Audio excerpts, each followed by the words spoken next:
All right, let's dive right into the art of the interview.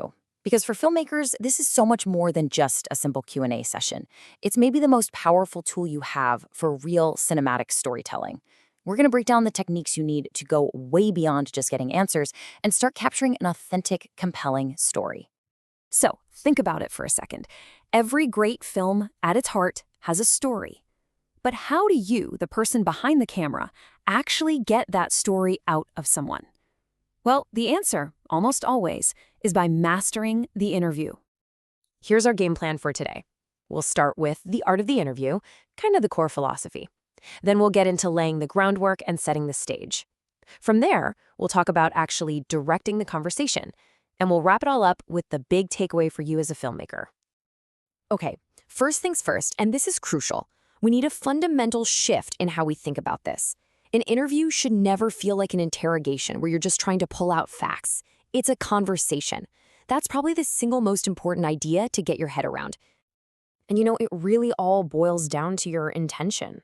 If you go in there aiming for a Q&A, you're going to get facts. And that's fine.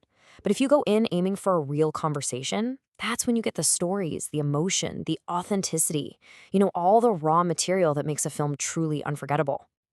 So this whole idea of a great conversation, it doesn't just happen by magic. It's built on a rock-solid foundation of preparation. Honestly, the best interviews are won long before you even think about hitting the record button. This is where you lay all the important groundwork. And that foundation really rests on two pillars. First, you've got to know your audience. Who is this story for? That helps you figure out what you're trying to say.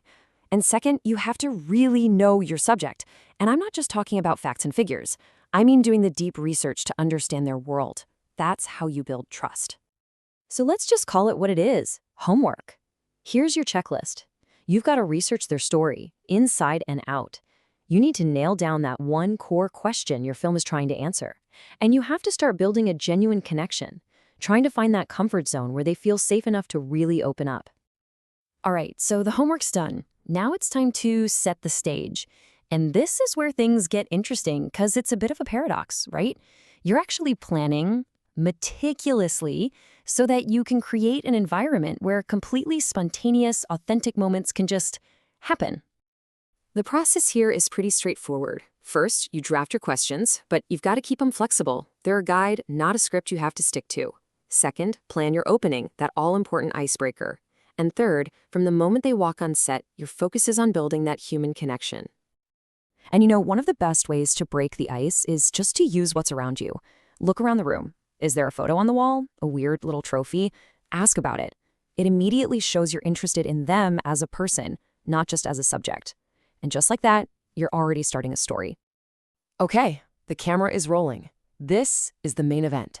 And right now, your role changes. You're not just an interviewer anymore. You're a director. But you're directing a conversation, gently guiding it, steering it towards the real heart of the story. Active engagement is absolutely everything here. It's not just about listening with your ears, it's about showing you're listening. Nodding, smiling, making eye contact.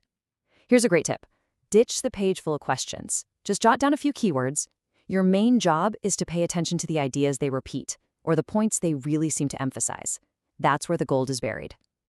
The way you actually frame your questions can completely change the game. A closed-ended question, something like, did you think that was a difficult decision? Well, that gets you a yes or a no.